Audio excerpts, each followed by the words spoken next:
What's going on, everybody? Welcome to the Magna Carta Sports Podcast. Here with the bros today, we got Rich and we got Dan. What's going on, gentlemen? What's up, fellas? How you doing, sir? Welcome back. It's a good Monday morning. I think every Eagles fan in the world deserves a day off today. We've had a rough go. Big Sunday for you all, for Eagles fans worldwide, and we will definitely get into that.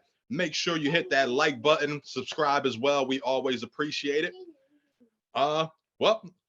Championship Sunday was yesterday, so I guess, if we got two Eagles fans here right now, so we might as well kick it off with that. Eagles secured their spot in the Super Bowl. Clap it up for them. Clap it up for you guys. That's crazy, because I told y'all the first podcast that this was going to happen. Ain't that right? First podcast after the first game, told y'all we going to the Super Bowl. Been telling y'all from day one, bro. Like I'm here. I saw Nick Sirianni's first press conference, and I was convinced this guy is going to be out his first year, not knowing he's preparing himself to be a Hall of Fame coach. Yeah, that was crazy. Yeah, I was definitely not all in when he had that first conference, man. He looked scared, but man, the thing what really changed Nick Sirianni's coaching is that he actually listened to his other coaches. And you know what he did? Because we were terrible in the beginning. And then we went on the streak at the end of his first year. Because why?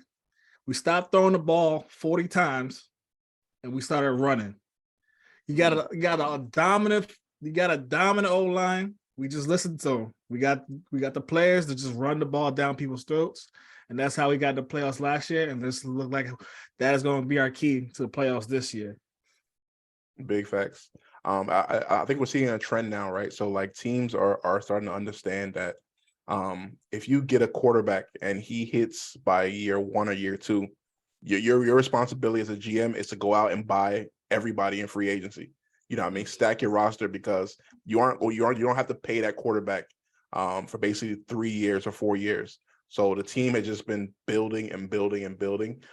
Their defensive line, I think, has the most sacks since like 1975 or something like that. Like, they are absolutely manhandling teams. And you play against a team like the 49ers, who have done well.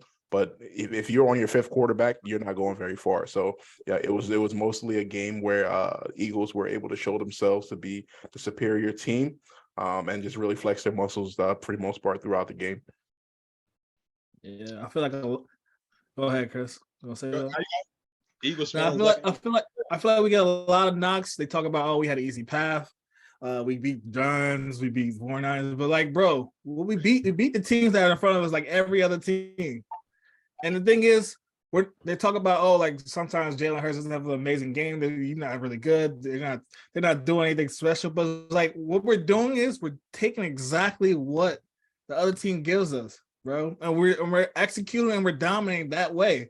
A lot of people would like to make things complicated. Like, we're literally simplifying our game, and we're just doing exactly what was given to us. Like, you're giving us the run game. We're gonna, like Beast Mode said, we're gonna run through you over and over and over and over and over. What do you say? The point of what I'm trying to say, run through a mug face over and over. Like, that's all we gotta do. That might be the key, man. Enough of all those theatrics, all those crazy trick plays. Nah, we're just gonna run it down your throat and get to the Super Bowl, man. Yeah, for real. Now, it's gonna be interesting now. Like you said, like I think they've had a good stretch here. They dominated the Giants. They did what they had to do, right? So first off, they dominated in the regular season, finishing off with a 14-3 record, getting that home bye, so you didn't have to play either the Cowboys or another team that was in that 4-5 range who was ready to possibly compete. And then from here, you play who's in front of you. They were able to beat the 49ers, who were on a hot streak, and now they're off now to the Super Bowl to play against Patrick Mahomes and that team. They have a lot of things that are working for them. They have a great defense. They have a very strong offensive line and a strong run game. They have weapons on the perimeter in Devontae Smith as well as A.J. Brown, and they're just continuing to do what you're required to do, right? So if you're an A student and you get A's, that's you don't have to say anything else. You know what I mean? I'm doing what I'm supposed to do. Y'all not beating me right now. So a shout out to the Eagles, big celebration. I know if they win the Super Bowl, when we win the Super Bowl, there's going to be a lot of partying going on in Philadelphia. And shout out to all the Philadelphia fans out there. Yeah, for me, I mean, I got to give y'all credit when it's due. I mean, y'all been pretty much the dominant team all season long, and it finished it. Almost finished it up. Still got the Super Bowl to go, but for me, this one was really over once I saw Lil Uzi was introing them in the pregame. He came out with the team. Last time y'all won the Super Bowl, dreams and nightmares. It was all Meek Mill. I said once I saw that they got a Philly native leading them out with a hype song right now that's hot in the streets too. I was like, oh man, this one might not be good for San Francisco and the Bosa brothers who were getting into it with the fans pregame too. So got to give credit where credit is due. I mean, both sides of the ball, the O line and D line dominated. Hassan Reddick, knocked out Purdy early on in the game, and it was pretty much over for you guys from there. So even with the offense not particularly passing too well yesterday, I think Hurts only had like 120. Y'all still dominated the game. So I mean, it's truly a sign of a great team when they can dominate games like you all have without the passing game and just throwing everywhere. So it's gonna be tough on Kansas City in that Super Bowl. I hope Andy Reid is ready for that. Yeah, for sure. Before we move on, I wanted to say the moment I knew we was gonna win that game is when I got the notification that Anita Baker was gonna sing the national anthem. And that's Jalen Hurts' favorite artist. So I was like, yeah, it's a wrap. We're not losing Anita Baker. Attendance yesterday, like you shared the video with us of Jalen Hurts and Jazzy Jeff doing the handshake. Like Kevin Hart was Philly legend was there. I'm like, oh, there's no way they're gonna lose this in Philly. Yeah, that's crazy. Yeah, but before we move on, like something just to consider, like where does San Francisco go from here, right? They had 3 different quarterbacks, four basically that they went through within Jimmy Garoppolo. You had Trey Lance, Brock Purdy, and Josh Johnson all got hurt this year. It's gonna be interesting because, like you said, like Garoppolo or Trey Lance are definitely getting traded. It's getting rid of one of those players, and it looks like they might be interested in keeping Brock Purdy. There's talk about Tom Brady possibly going up to San Francisco, so they're going to be interesting as well. They have a great roster. We talked about it earlier. I think probably like week 8 or 9. How San Francisco they get hurt early in the year. They come back strong and end up somewhere in the conference championship. So we'll see what happens with them and what they're going to do in terms of free agency, drafting, and who's going to be the starting quarterback next year. Yeah, that'd be crazy. They really, I don't know. Like that'd be crazy. They get rid of what's his name? Was Trey Lance, and then have Brock Purdy because they traded up for Trey Lance. What was it? I know it was a first round pick, and maybe it was 2. Yeah, it was three first round picks. Yeah, that's crazy. Yeah, get rid of him early because I feel like you plug any decent starting quarterback in that 49ers offense, you like they have a recipe to succeed. So yeah, definitely. That's a very tough situation. That's like kind of like what the Eagles had like years ago. So who knows? Yeah. Now go ahead, Chris. Yeah, I was gonna say, even in my crazy head, I don't know what the numbers look like, but if they had, Lamar Jackson too there, I mean, with that run game and Kyle Shanahan, I mean, that would be crazy. Tom Brady's an option. We'll see what they do. That's going to be very interesting to watch. The quarterbacks they already have, and then versus the ones that are on the market too. Their car might be a play for them. Yeah. We see what happens. They got a lot of options. Definitely. Like in terms of the Trey Lance situation, my whole thought process is like you traded picks to get a starting quarterback. So although Trey Lance might not be that quarterback, you did get Brock Purdy. So you know what I mean? Like it's at the end of the day, if you can get a first round, a second round pick for Trey Lance, maybe send him to another team, get it done. You know what I mean? They might even re-sign Jimmy Garoppolo. Like it's like you may have him as a backup or something like that. Like there's a lot of flexibility in what they can do. They've had a lot of success over the last 5-10 years, and we'll see exactly where it is that they decide to go from here. Definitely. But on to the other game of the night, the Chiefs and the Bengals. That was a really interesting one. I was watching the game thinking that the game would have been over pretty quickly, and then Joe Burrow does what him and the Bengals do. They kept fighting, kept working. There was a few instances where I thought they had a chance to take over, but at the end, Patrick Mahomes continued his legacy where he only ends the season in the conference championships. Like since he's been a starter, it's been crazy. Yeah. I thought that was a very good game. Like I honestly expected their scoring was going to be our scoring. Like I thought like they were going to have the high scoring game and we were going to have like the more low score because like great defense is going at it. But yeah, there was definitely some controversial calls in that game. A lot of things, a lot of the players are definitely on the Bengals side are questioning how like the Chiefs got those three like third downs off, and like another situation where the ref blew the play dead, and then like no one knew what was going on, and then he had another chance to go out and get the first down. So there's a lot of skepticism going on. People are saying rigged, but you know, every time someone loses, it's rigged. So you know, that's just how the situation really be, man. Yeah, got to give shout out to Andy Reid, you all's former coach. He did it again. Him and the combo of Pat Mahomes. It was just it was definitely a good game. You know, back and forth. The Bengals had their chances, like you both mentioned. That late hit out of bounds put the Chiefs in field goal range late in the game to end it. But the Chiefs definitely look beatable, as you know, as they've ever have in the Mahomes era. I mean, he after the first half, he kind of struggled a little bit on third downs to convert. So I think the Bengals might have showed some things that the Eagles could use towards them. They're definitely gonna have to find Kelsey a little bit more. He only had like 70 yards, which is decent for a tight end, but for him it was kind of an off day. He did have a touchdown, but I think they're definitely going to have to utilize Kelsey a lot more in order to beat the Eagles. And then the defense is going to have to come to play for them as well, just like they did yesterday. They forced Burrow into a couple turnovers, sacked him a handful of times. That Cincinnati O-line is still struggling with protecting Burrow. So I think you guys definitely have a handful. But what do you think about the matchup between the Eagles and Chiefs Super Bowl? Definitely. First, shout out to Andy Reid. Andy Reid has been a class act, man. He is. I remember when he was with the Eagles, he went to 5 straight NFC East championships. He went to 1 Super Bowl there, lost in a Super Bowl with T.O. and Donovan McNabb. And now once again, he's back again in the conference championships. I believe he won a playoff game with Alex Smith, and then he's just been on a crazy roll right now. 2 Super Bowls, 3rd Super Bowl trip, 5 conference championships. They are on an unbelievable run.